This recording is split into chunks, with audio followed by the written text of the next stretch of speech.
Les actifs négociables en trading. Donc un actif, qu'est-ce que c'est? Donc c'est un produit financier sur lequel on peut investir à travers les marchés financiers. Donc voici une liste des différents actifs, donc les plus connus. Donc dans un premier temps, nous avons les devises monétaires, donc ça va être le marché du forex, donc tout ce qui est euro opposé au dollar, etc. Nous avons ensuite les indices boursiers. Donc les indices boursiers, si vous voulez, donc chaque pays a un indice, et un indice, c'est regroupé des 30 ou 40 plus grandes entreprises du pays en question. Par exemple, en France, nous avons le CAC 40. Donc ce sont les 40 plus grandes entreprises françaises. Nous avons Bouygues, il me semble, nous avons Renault, nous avons Peugeot, nous avons Air France. Et donc ça mesure en partie la santé économique d'un pays. Mais il y a tellement de facteurs qui reflètent la santé économique d'un pays, ce qui fait que les indices boursiers ne sont pas tout à fait indicatifs de la santé économique d'un pays, mais en grande partie. Nous avons ensuite les actions d'entreprise. Donc les actions, ça va être un fragment, une part de propriété d'une entreprise.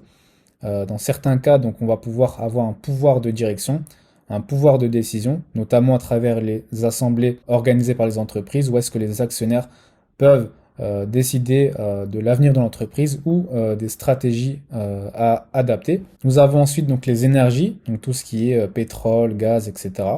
Nous avons les métaux précieux, donc ça va être l'or, l'argent ou alors le cuivre. Nous avons également les matières premières, donc là c'est assez large.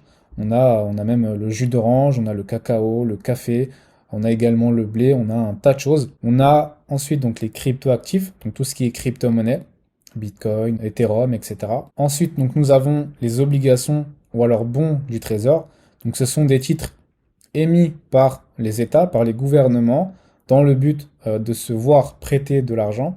Et donc les prêteurs, donc ça peut être n'importe qui, ça peut même être vous, eh bien vont recevoir des intérêts en échange. C'est l'investissement l'un des plus sûrs, puisqu'on est sûr d'avoir des intérêts en retour, puisque ça émane d'un gouvernement, donc on peut considérer comme étant sûr. Et enfin, pour terminer, donc nous avons les ETF. Donc en gros, ce sont des fonds d'actions regroupés selon le secteur. Par exemple, on a des ETF dans le secteur de la santé, des ETF dans le secteur du développement durable, donc des énergies renouvelables. On a les ETF sur les produits, les entreprises bancaires, pardon, sur les banques, les actions émises par les banques.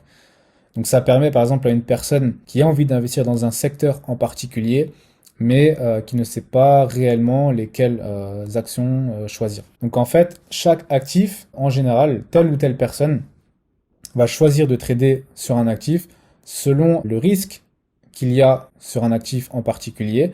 On a par exemple les crypto-monnaies, où est-ce que selon moi, ce sont les actifs les plus risqués en raison de la forte volatilité et la violence des mouvements qui peuvent y avoir. On peut choisir de trader un actif selon l'horizon de temps, selon en gros l'espérance de gain qu'on souhaite et en combien de temps.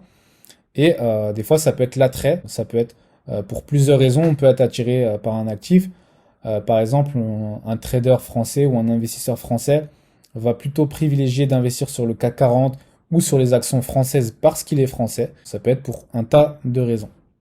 Donc ça sera tout, on se retrouve dans une prochaine vidéo.